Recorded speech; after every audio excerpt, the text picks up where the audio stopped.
રાજુ કરપડાએ આમ આદમી પાર્ટીમાંથી રાજીનામું આપી દીધું છે। ત્યારે આમ આદમી પાર્ટીના પ્રદેશ અધ્યક્ષ ઈસુદાન ગઢવીએ રાજુ કરપડા પર આકરા પ્રહાર કર્યા હતા।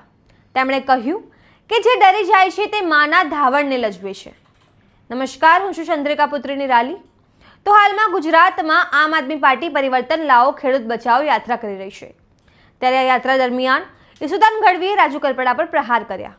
આવો સાંભળીએ ઈસુદાન ગઢવીએ શું કહ્યું। યાત્રામાં ખાટલા બેઠકમાં આપણી વચ્ચે આવવાનું થયું। મારી સાથે માનનીય મનોજભાઈ સોરઠિયા, માનનીય પ્રવીણભાઈ રામ, સરપંચ શ્રી મેશાભાઈ, રૂગાભાઈ, આગેવાનો કેજે સાહેબ અને આપ સૌ ગામ અને આસપાસના લોકો ઉપસ્થિત રહ્યા છે। મિત્રો, બે ચાર વાતો મારે કરવી છે આપને। હું હમણાં જોતો હતો બધાને, એમના ચહેરાઓને જોતો હતો। કોઈ એના કામમાં પડ્યા છે, કોઈ દુકાનમાં મસાલા ખાવામાં પડ્યા છે, કોઈ આવતા જતા છે, પોતપોતાની રીતે દૂધનું ગેલવું લઈને જાય છે। મને વિચાર આવતો હતો, હમણાં ભાઈ છે ભલે મસાલો ખાઈ, વિમલ ખાઈને બે દૂધના ગેલન ભરીને આવ્યો છે, પણ એને એ ખબર નથી કે મારા દૂધનું કેટલું ભાવ આવે છે।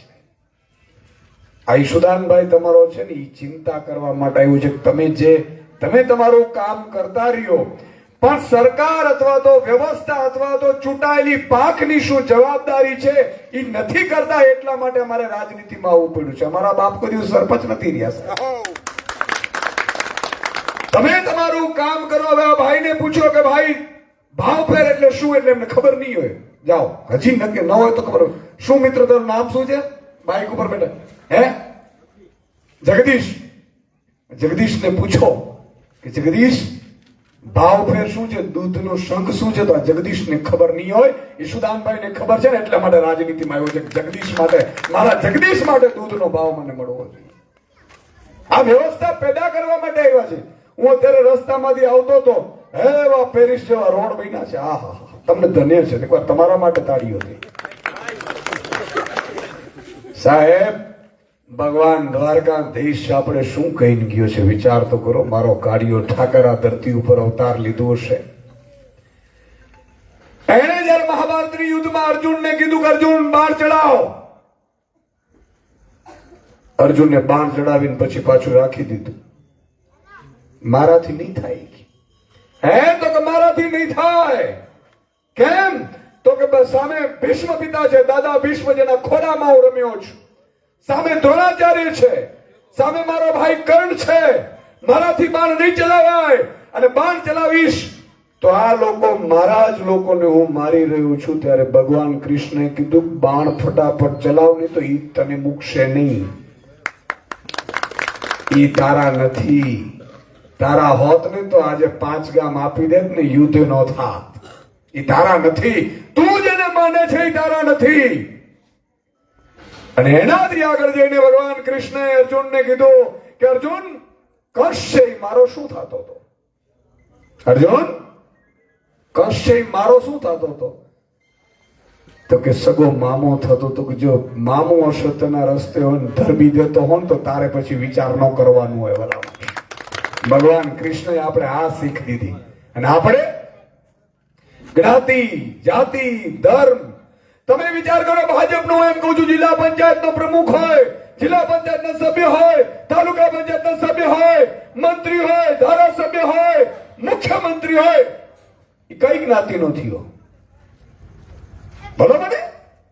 જો આપણી જ જ્ઞાતિનો, ખેડૂત જ્ઞાતિનો હોત તો એ ન કહે કે ટેકાના ભાવે બધી મગફળી ખરીદી થઈ જાય, નહીં તો હું રાજીનામું આપી દઉં છું। તો એમ ન કહે કે રસ્તા બની જવા જોઈએ, ભ્રષ્ટાચાર ન થવું જોઈએ। જો આપણા જ જ્ઞાતિના હોત, એ આપણા જ્ઞાતિના નથી, ભાજપના છે, અને એના પોતાના દીકરાઓના ધંધા માટે રાજનીતિમાં આવ્યા છે, તમારા માટે નથી એવા બધા માણસ। આજે બીજી વાત મારે સાબિતી સાથે કરવી છે। 2 વર્ષ પહેલા મગફળીનો ભાવ, મગફળી કે ટેકાના ભાવે કેટલી લેવાતી હતી? 200 મણ લેવાતી હતી। નુગામાં 200 મણ મગફળી લેવાતી હતી। આ વખતે બોલો એટલે મને ખબર પડે। હવા હો હજી કમરનું બટન દબાવજો, આવતા વખતે 40 મણ લેવાશે. મારો તાળી. અને કહેજો તમારા આપણા જ્ઞાતિ જાતિ ધર્મના આગેવાનોને, આજે આ પ્રવીણ રામ મિત્રો, એને શું જરૂર હતી? 4 વર્ષ જે ખેડૂતોને ઓળખતો નથી, જે ખેડૂતોના દીકરાને ઓળખતો નથી, અને પોતાનો પરિવાર, પોતાનો જન્મદિવસ, પોતાની દિવાળી છોડી અને ખેડૂતો માટે વયો ગયો. 4 મહિના જેલમાં. સાહેબ વિચાર તો કરો. અને એમાં ઈ જાય છે, નવાઈ નથી. એને કુળની લાજ રાખી છે, કુળની લાજ રાખી. દેવાયત બોદરને યાદ કરો.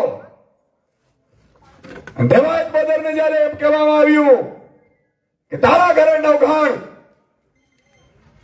તૈયાર થાય છે, ત્યારે એમણે માં આયરાણીને એટલું કીધું તું જગદંબાને કે રાહ રાખીને વાત કરજે, પોતાના પંડ ના આપીને દેશની ને રાજ્યની રક્ષા કરતો હોય ને એ ખાનદાનોમાંથી આવે છે. નવાઈ નથી કરતા.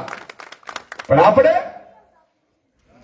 ગામના પાદરમાંથી નીકળીએ, રસ્તાની સુવિધા ન હોય, દીકરો એક્સિડન્ટમાં મૃત્યુ પામે, હોસ્પિટલમાં સુવિધા ન હોય, મા કાર્ડ ને પિતા કાર્ડ ને કઢાવી નાખીએ, તાતા ઈ વયું જાય, અને છતાંય ચૂંટણી આવે એટલે ખેડૂત મટી જાય. સવારનો 8 વાગ્યાથી મતદાન થાય એટલે હું ખેડૂત નથી, હું તો ચાવડા છું, હું કરમૂર છું, હું પિંડોરિયો છું, હું જામ છું, હું ગઢવી છું, હું માલધારી છું, હું રબારી છું, હું ભરવાડ છું, હું દલાલી છું. ભોગવો. તમને 5 વર્ષમાં ભલા માણસ એકવાર મોકો આવે છે બાગડાઓને કાઢવાનો, ને એ દિવસે તમે બાગડાઓના ખિસ્સામાં બેસી જાઓ, આપણે દેશને કોઈ બચાવી નહીં શકે. આજે ઈશુદાન ગઢવી તો આજે આવ્યો, કદાચ બીજા 5-25 પ્રવીણ રામ મનોજ સોરઠિયા આવશે, તમારા માટે લડી જશે. પણ એમનો જો વિજય નહીં થાય, અથવા તો એમની સાથે પ્રજા ઉભી નહીં રહે ને, તો યાદ રાખજો, અમારે કઈ આ રાજનીતિમાં લઈ લેવા માટે નથી આવ્યા. ઘણા એમ કે છે ઈશુદાનભાઈ માણસ હારા.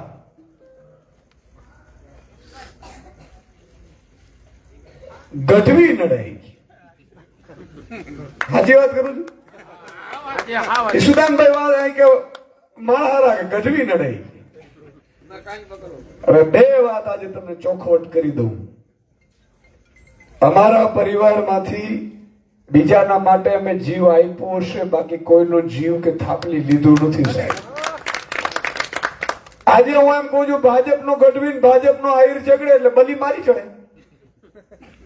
2 ભાજપના છે તો જે ભાઈ જે પાર્ટીમાં હોય એને કયો તમે.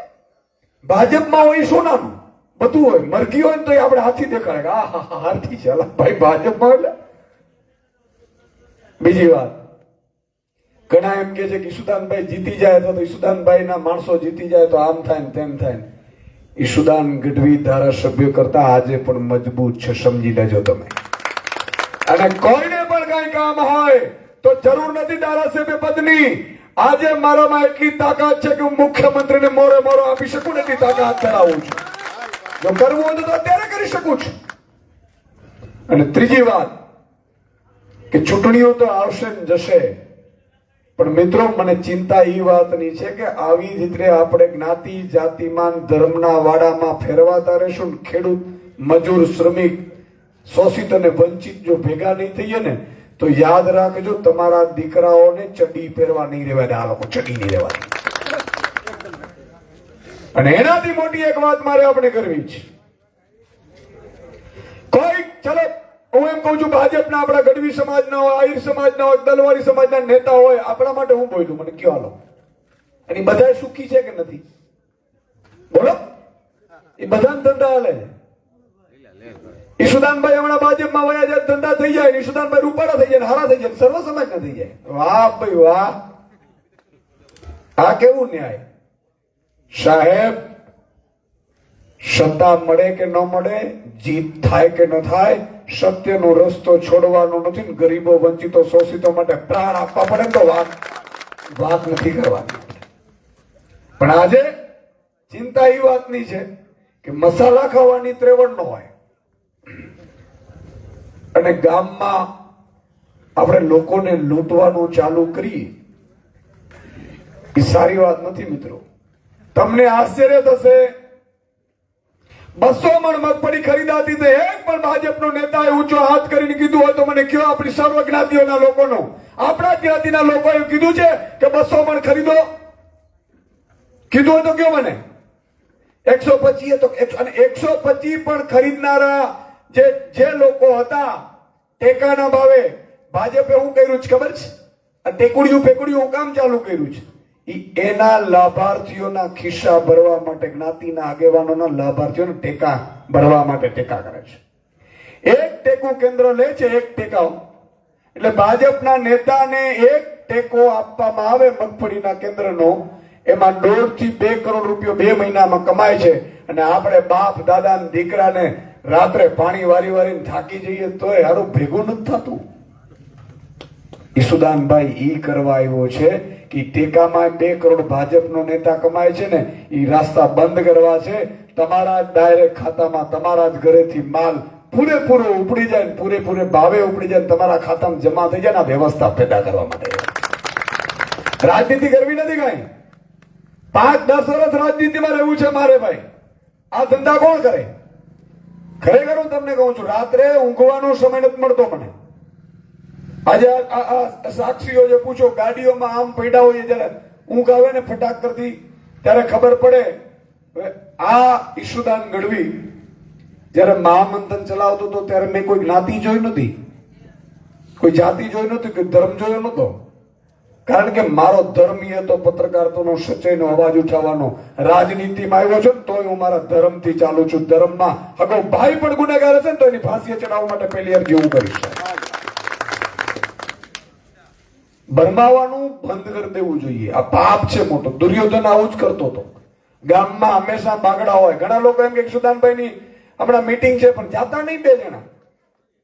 2 જણા જાતા નહીં. મેસાભાઈએ ફોન કર્યો, મેસાભાઈ કે સરપંચ કે 2 જણા જાતા નહીં. એનો મતલબ એ થયો કે આપણે કોઈકથી ડરીએ છીએ. એનો મતલબ એ થયો બાગડો છે. સાચું કે નહીં? આપણા મમ્મી અથવા તો બહેનો દીકરીઓ નાના બાળકને હુવડાવવું હોય ને એટલે હું કહે, હોઈ જા બેટા, બાગડો આવશે. બાગડો જોયો નથી પણ ખબર છે કઈક બાગડા જેવું કઈક છે. એનો મતલબ એ થયો કે જે માણસે તમારા માટે શિક્ષણ માટે બોલ્યા નથી, તમારા માટે આરોગ્યના દવાખાના માટે બોલ્યા નથી, તમારા દીકરા કે દીકરીઓને ફી સારવાર મળે એટલા માટે બોલ્યા નથી, પણ ઈશુદાનભાઈ આવે છે, પ્રવીણ રામ આવે છે, મનોજ સોરઠિયા આવે છે એટલે કોઈ જાતા નહીં, એમ કહેનારા વ્યક્તિઓના ઘર તપાસો તમે, એની આવક તપાસો તમે, એની ઇન્કમ તપાસો તમે. ત્યારે તમને ખબર પડશે કે જ્ઞાતિ જાતિના ધર્મના વાડા ઉપર પગ મૂકીને આ લોકો કેટલા મલાઈદાર બની ગયા છે. અને ચિંતા એ વાતની છે કે સુદાન ગઢવી જવાને ક્યારેક રાજનીતિમાં સત્તા મળી ગઈ તો હું જાહેરમાં કહું છું, સંધ્યા ક્ષણે હું કોઈની શાળા બારી રાખવાનો નથી. ગમે તેવો 30 માર્ગા હોય, પેલો બુલડોઝર એના ઘરે જશે ને એને જેટલી ગૌચરની જમીન પચાવી હશે ને પાછી ગાયો માતાને આપી દેવાની નેમ લઈને નીકળીએ છીએ. કઈ શાળા બારી રાખી નથી. અમારે લેવું ભાઈ, લઈ હું જાય જેલમાં નાખશે ને. આ 4.5 મહિના ભરનો દીકરો ગયો અને તોડવાની કોશિશ કરી, અંદર ઓફરો કરી, બીજું ત્રીજું. તો નબળા મનના હોય ને એ તૂટે. અમે તો સાહેબ અમારી માનો ધાવણ લજાવવા માટે નથી આવ્યા. આ વાત. અને હું આપણે એક કહું છું મિત્રો, ખેડૂત જો ખેડૂત નહીં થાય, આજે આ જ ગામનો છે આહિરસિંહ હશે. મારે નથી કેવું, મને તો ખબર નથી. 25 વાંઢા હશે. જાજા. અને વાંઢાઓનું સંગઠન બને ને તોય ભાજપ પડી જાય. અને બીજો પાછો વાંઢામાં ભાજપ, પાછા વાંઢાઓને ભાજપ જ સંભાળીને રાખે. એને ખબર હોય કે આ વાંઢો છે, પોતાના કારણે જ વાંઢો રહ્યો હોય અને એનો પાછો એને પેજ પ્રમુખ બનાવી દે. બિચારો વાંઢો રોજ આમ બિચારો ચક્રું મારતો હોય ભાજપના કારણે. રાવણ આવું જ કરતો હતો, કંસે આવું જ કરતો હતો. એના જ કારણે દુખી હોય અને પાછો એની જ સારા પેલી વાહવાહી કરતો હોય. શું કામ ખબર છે સરપંચ? આ બહુ સમજવા જેવી વાત છે. આ ગામમાં સરપંચને પૂછો, આ સંધ્યા સમય છે, સરપંચને ગ્રાન્ટ લેવી હોય તો ફાફા પડી જાય. આ ગ્રાન્ટો તમારા બાપની છે, સાહેબ, જે દિવસે આમ આદમી પાર્ટીની સરકાર આવશે ત્યારે મારા સરપંચને કે મારા ઉપસરપંચને ગ્રાન્ટ માંગવા નહીં જવી પડે. એને ખાલી લેટર નાખવાનો ઓનલાઈન અને બીજા જ દિવસે આ જ ગામના ખાતામાં રૂપિયા પડી જાય એવી વ્યવસ્થા પેદા કરવા માટે. શું કામ લાચારી ભાઈ, ગુલામી શું કામ? આજે ટેકાના ભાવે મગફળી ખરીદી ભાવ ફેર કરીને આપી દો. શું કામ ટેકાના ભાવે? મિત્રો, પંજાબમાં ઘણા એમ કે સુદાનભાઈ અહીંયા તમે ફાંકા પોતારી કરો છો, પંજાબમાં તમારી સરકાર કરો. બીજાને ખબર નથી. પંજાબમાં મિત્રો અત્યારે 4 વર્ષની સરકાર થઈ છે. 4 વર્ષનો નાનો બાળક છે. આપણે તો અહીંયા 30 વર્ષનો ગેંડો બની ગયો. તમે જો 18 વર્ષે 15 વર્ષે 15 માફ કરજો, 3 વર્ષ વધી ગયા મારે ખબર નહીં કેમ. ટૂંકાભાઈ, સરકારે કાનૂન લાવી છે 15 વર્ષ જૂની ગાડી છે ને એ રોડ ઉપર ચડાવવી નહીં. કારણ કે નુકસાન કરે છે, ખાડો છે, એ ખટારો થઈ ગયો છે, હવે વપરાય નહીં. સાલું 30 વર્ષનો ખટારો આપણે ક્યારનો લાવીએ છીએ. બ્રેક તો મારો. વાત હાજી કરું છું. તો જેમ તમે ઈસુદાન ગઢવીની વાત સાંભળી, તમે તેમની વાતથી કેટલા સહેમત છો, શું વિચારો છો, કમેન્ટ કરીને જણાવો. અત્યાર માટે બસ આટલું જ. સમાચારને લગતી વધુ અપડેટ્સ માટે અમારી વેબસાઇટ www.gujaratplus.in પર પણ માહિતી મેળવી શકો છો. ધન્યવાદ.